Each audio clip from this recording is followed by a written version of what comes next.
کیا وہ نہتے لوگ اور وہ جو عورتیں ہیں جو ابھی بھی پکڑی ہوئی ہیں عورتیں، کیا ان کے ذریعے ہم نے حملہ کرنا تھا فوج کے اوپر؟ تو یہ پورا ایک پلان، ایک پروپیگنڈا کیمپین، میڈیا کے منہ بند کیا گیا، میڈیا کے اندر پوری ایک کیمپین چلائی گئی اور لوگوں کو یہ بتانے کی کوشش کی گئی کہ یہ دیکھیں جی کتنے برے لوگ ہیں، یہ ملک کے غدار ہیں. جس طرح کے لوگوں کو نہیں پتا کہ جو اوپر بٹھائے ہوئے ہیں وہ کون ہیں. یا تو لوگ بھیڑ بکریاں ہیں کہ ان کو پتہ ہی نہیں کہ اوپر کون بیٹھے ہوئے ہیں. کیا ان کا ہم لوگوں کو 30 سال سے نہیں دیکھ رہے؟ کیا وہ لوگ جو ملک کا پیسہ چوری کر کے باہر لے کے جاتے ہیں اور جن کے بڑے بڑے محلات ہیں، جن کا بڑا اچھا رہن سہن ہے، جن کی بزنسز ہیں، جو بچے باہر ہیں، علاج باہر ہیں، چھٹیاں باہر ہیں، کیا وہ ملک سے زیادہ پیار کرتے ہیں؟ لیکن وہ لوگ جن کا جینا بھر رہا پاکستان میں وہ غدار ہے. تو کیا یہ قوم مان لے گی؟ اور مایوسی اس لیے کہ پولیٹیکل انجینئرنگ کی جا رہی ہے پی ٹی آئی کو کرش کر کے کہ یہ لوگوں کو پھر سے لے کے آئے. اور پھر یہ جو نئے کوششیں ہو رہی ہیں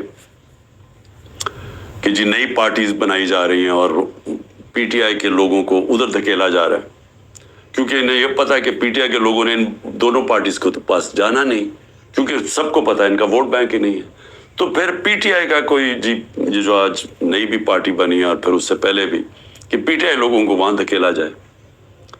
اب میں صرف مجھے حیرت ہوتی ہے کہ جو بھی یہ پلاننگ کر رہے ہیں، جو بھی یہ سوچ ہے اس کے پیچھے، کوئی ان کو تو کوئی ان کا احتساب ہوگا کہ یہ کر کے رہے ہیں ملک کے ساتھ.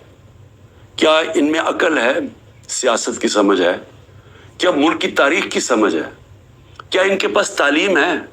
تربیت تو مجھے پتہ نہیں ہے، کیونکہ جن کے پاس تربیت ہو وہ یہ نہ کریں جو حربے استعمال کیے جا رہے ہیں، لوگوں کے گھر توڑے جا رہے ہیں، بچوں کا نہ دیکھتے ہیں، نہ بوڑھوں کا دیکھتے ہیں، بزرگوں کا نہیں دیکھتے، عورتوں کا نہیں دیکھتے، بزنسز بند کر رہے ہیں، ہر قسم کی بلیک میل کی جا رہی ہے جو پاکستان کی تاریخ میں کوئی تصور بھی نہیں کر سکتا یہ ہو سکتا ہے.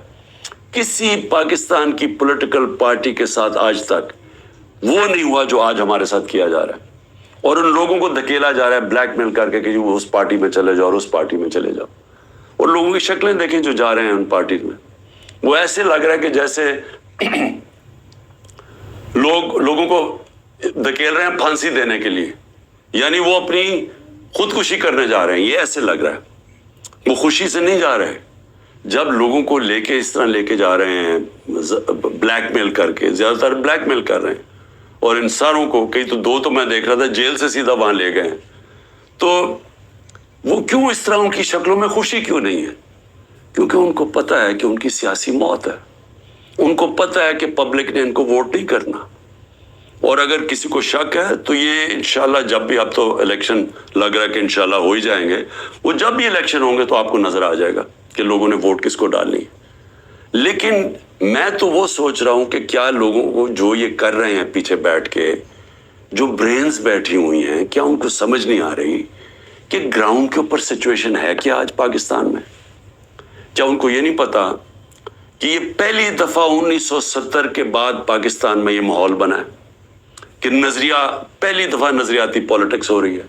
ووٹر نے نظریے کے اوپر ووٹ ڈال لی ہیں، شخصیتیں ختم ہی ہو گئی ہیں. آپ جو مرضی کر لیں کہ جتنے جو 1970 میں کیا ہوا تھا، بڑے بڑے نام تھے، ایسے نام تھے کہ انہوں نے کہا ہمیں کیمپین کرنے کی ضرورت نہیں ہے 1970 میں. تو ایک دم نظریہ ویسٹ پاکستان میں آیا اور 84 سیٹیں جیت گیا 137 میں سے ذوالفقار علی بھٹو. لیکن اس سے بڑا جو سیلاب آیا وہ اس پاکستان میں آیا. میرے خیال میں 168 میں سے 162 سیٹیں جیت گیا مجیب الرحمان. اور وہ کیا چاہ رہا تھا؟ انصاف چاہ رہا تھا. وہ بھی حقیقی آزادی کی بات کر رہا تھا. وہ بھی یہ کہہ رہا تھا کہ ہمیں جو ہمارا حق ہے وہ نہیں مل رہا، ہم آزاد نہیں ہیں. جو کہ آج یہ 27 سال سے تحریک انصاف کہہ رہی ہے، انصاف کی تحریک، کہ انصاف انسانوں کو آزاد کرتا ہے. تو وہ بھی یہی کہہ رہا تھا. وہ اس وقت پاکستان سے علیحدہ نہیں ہونا چاہتا تھا.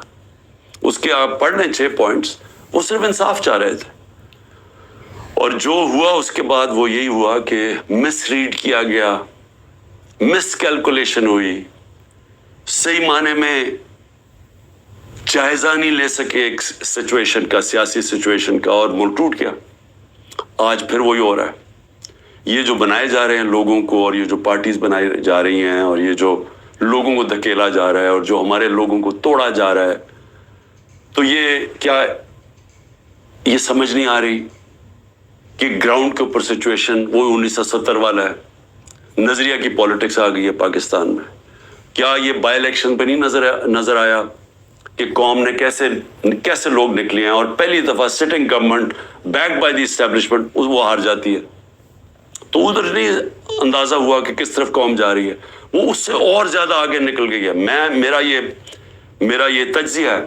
وہ آدمی جس نے زیرو سے پالیٹکس شروع کی، زیرو سے، کوئی میرے باپ دادا کوئی پالیٹکس میں نہیں تھا.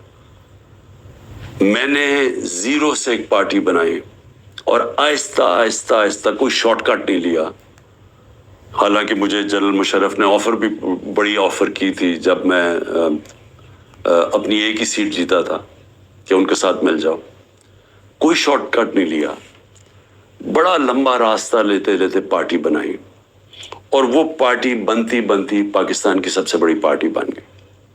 تو مجھے تو سب سے زیادہ اندازہ ہے جو کسی کو نہیں ہے پاکستان میں، کسی کا وہ تجربہ ہے ہی نہیں جو میرا ہے. کیونکہ یہاں تو ساری بنی بنائی پارٹیز کا حصہ تھا، یا کسی کا باپ تھا، یا کچھ تھا، یا نانا تھا، یا ماں تھی پالیٹکس میں، یا کوئی لیڈر تھے. یہ تو اس طرح بنے. یا وہ جنرل ضیاء نے اور جنرل جیلانی نے شفقت کر دی بہت بڑی ایک بزنس مین کے اوپر، اور وہ پولیٹیشین بن گیا، اور اب اس کے بچے تیار ہو گئے ہیں سارے. لیکن انہوں نے کوئی خود تو پارٹی نہیں بنائی، انہوں نے خود تو زیرو سے کوئی پارٹی نہیں بنائی. تو میں آج آپ کو کہہ رہا ہوں کہ عوام جدھر کھڑی ہے، یہ جو بھی حرکتیں کر رہے ہیں، اس سے صرف نفرتیں بڑھ رہی ہیں. اس سے کوئی الیکشن کے اوپر جو بھی کیلکولیشن ہے یہ غلط ہونے والی ہے. یہ جیسی جب الیکشن اناؤنس ہوں گے، پلان بنا ہوا ہے عمران خان کو ڈسکوالیفائی کرنا. بڑی تیزی سے کیسز آگے بڑھائے جا رہے ہیں، اور بڑی کسی تیزی سے کہ کسی نہ کسی طرح اس کو ڈسکوالیفائی کرو اور یا اس کو جیل میں ڈالو. اور وہ میں تیار ہوں اس کے لیے. مجھے پتا ہے کہ میں نے اپنی ساری پارٹی کو بتا دیا کہ یہ اگلے ہفتے سے پوری تیاری کر لو کہ میں آپ کے ساتھ نہیں ہوں گا، تو اس کی بھی میں تیاری کر رہا ہوں. لیکن میں کچھ اور کہہ رہا ہوں، کیا اس سے یہ پولیٹیکل انجینئرنگ کامیاب ہو جائے گی؟ میرے خیال میں اتنا زیادہ دھاندلی کرنی پڑے گی کہ سارا الیکشن کا پروسیس ہی ختم، ڈسکریڈٹ ہو جائے گا. جس طرح وہ سندھ میں الیکشن کرواتا ہے وہ زرداری، وہ الیکشن تو ہوتا ہی نہیں ہے. پولیس پوری پکڑ کے لوگوں کو اندر ڈال رہی ہے. باقی جو یا پیسے دے کے خرید لو اور یا پھر جیل میں ڈال دو، اور اس کے بعد الیکشن کروا دو. یہ تو الیکشن نہیں ہے. یہ تو جو لوکل گورنمنٹ الیکشن یا بائی الیکشنز میں، تو جو اصل الیکشن ہے پاکستان کا، اور 25 کروڑ لوگوں کا الیکشن ہے، اگر یہ الیکشن ٹھیک نہ کروایا گیا، اس کے اپنے اثرات ہیں. وہ اور ڈی سٹیبلائز کرے گا. اس ملک کے اندر سیاسی استحکام آئے گا ہی نہیں، اور جب تک وہ نہیں آئے گا تو میں بار بار کہتا ہوں تو معاشی استحکام نہیں آ سکتا. تو ہم تو اور ڈوبتے جائیں گے. جو قرضوں کے اندر ہم ڈوبتے جا رہے ہیں، آمدنی سکڑتی جا رہی ہے، قرضے بڑھتے جا رہے ہیں، قیمتیں بڑھتی جا رہی ہیں، لوگ غربت کی لکیر سے نیچے جا رہے ہیں، بے روزگاری بڑھتی جا رہی ہے. تو ہم تو اس طرف جا رہے ہیں. تو وہ تو تب ہی ٹھیک ہوگا جو کہ صرف صاف اور شفاف الیکشن سے ملک بچ سکتا ہے. لیکن اسٹیبلشمنٹ دوسری طرف لے کے جا رہی ہے. چھوٹی چھوٹی پاکستان میں پارٹیز چھوٹی چھوٹی لے آئیں. پلان تو یہ ہے کہ وہ ہر کسی کو تھوڑی سیٹیں دلوا دیں، وہ سارے اوپر، اور اوپر سے پھر اسٹیبلشمنٹ کنٹرول کرے گی پاکستان کو. تو اس سے تو ملک ٹھیک نہیں ہونے لگا. جو ملک کی ضرورت ہے وہ اس کی اپوزٹ ہے، وہ بالکل متبادل ہے اس کے. اور وہ کیا ہے کہ صاف اور شفاف الیکشن ہو، ایک پبلک مینڈیٹ سے پارٹی آئے پاور پہ، اور وہ پھر رول آف لا قائم کرے. لیکن جو لوگ چھوڑ کے جا رہے ہیں وہ جنگل کے قانون سے بھاگ رہے ہیں. تو جب وہ دیکھتے ہیں کسی کے گھر میں بھی توڑ کے گھس جاؤ، بیوی بچوں کو پکڑ لو، رشتہ داروں کو پکڑ لو، بزنسز بند کر دو، تو خوف آ رہا ہے لوگوں کو. پہلے تو کبھی ایسے سنتے ہی نہیں تھے. نہیں تو بیچارے غریب لوگوں سے ایسے ہوتا تھا نا. یہ میں اپنی پارٹی کو پہلی دفعہ میں اپنی پارٹی کو کہتا ہوں، جو ہمارے سے ہو رہا ہے یہاں کمزور سے ہمیشہ ہوتا رہا پاکستان میں، جب طاقتور کے سامنے کھڑا ہوتا ہے. اور اس لیے ملک آگے نہیں بڑھ سکتا، کیونکہ اس ملک کے اندر انصاف ہی نہیں ہے. تو یہ تو انصاف کی ساری حدیں توڑ دی ہیں. یہ تو وہ نظام آ گیا جو کہ ہم کوئی تصور ہی نہیں کر سکتا تھا کہ پاکستان یا دنیا کی کسی جمہوریت میں آئے. تو جب اس طرح کے حالات ہیں تو لوگوں کی نا امیدی تو بڑھنی ہے, مایوسی تو بڑھنی ہے, لوگوں نے تو جانا ہے چھوڑ کے. اس لیے میں آخر میں یہ کہنا چاہتا ہوں کہ یہ جو ایکسپیریمنٹس کر رہے ہیں یہ پہلے فیل ہو چکے ہیں, اور اس ملک کے اندر جو 90 کی دہائی کی سیاست تھی وہ ختم ہو چکی ہے. جو جنرل مشرف نے کاف لیگ بنائی تھی وہ دن چلے گئے ہیں. یہ دوسرا دور آ گیا, اور اس دور کے اندر سب سے ایک ہی راستہ ہے کہ صاف اور شفاف الیکشن کروائیں اور اس ملک کے اندر اسٹیبلٹی لے کے آئیں, ایک سیاسی استحکام آئے, اور اس کے بعد پھر معیشت کو ٹھیک کریں اور ملک کے اندر وہ ریفارمز کریں. اس ریفارمز کے بغیر پاکستان اس دلدل سے اب نہیں نکل سکتا. پاکستان کو سرجری چاہیے.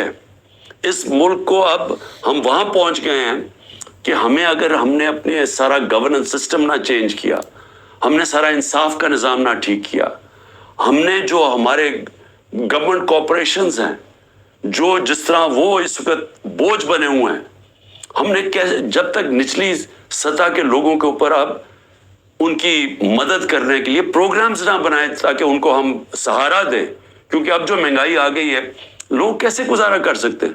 اور جو ہم نے ہیلتھ کارڈ لے کے آئے تھے, سوچیں کہ پہلے ہی گزارا نہیں ہو رہا تو اگر بیماری ہوگی گھر میں تو اگر آپ ہیلتھ کارڈ ہی لے جائیں گے, ہیلتھ انشورنس, وہ کیسے گزارا کریں گے.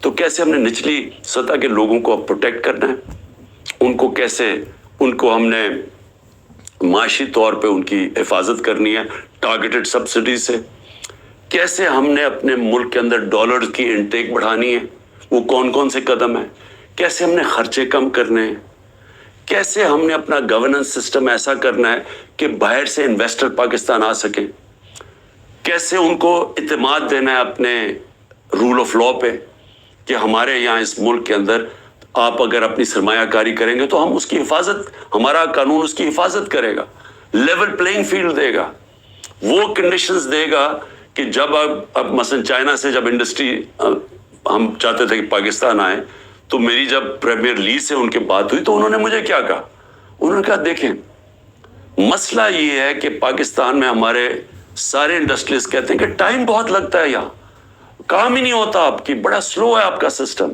جبکہ وہ ویتنام جاتے ہیں, اور وہ بنگلہ دیش کی بھی بات کر رہا تھا کہ وہاں بڑی جلدی ان کا کام ہو جاتا ہے انویسٹر کے لیے. تو ایک انویسٹر کے پاس ٹائم نہیں ہوتا. تو یہ ہمیں ساری اصلاحات کرنی پڑے گی, اور اس کے لیے سب سے بڑی ضرورت ہے کہ صاف اور شفاف الیکشن سے ایک مضبوط, ایک سٹیبل حکومت آئے. سٹیبلٹی اب صرف ایک طرح ہی آئے گی, صاف اور شفاف الیکشن, اور یہ پولیٹیکل انجینئرنگ کو مسترد کیا جائے. پاکستان زندہ باد.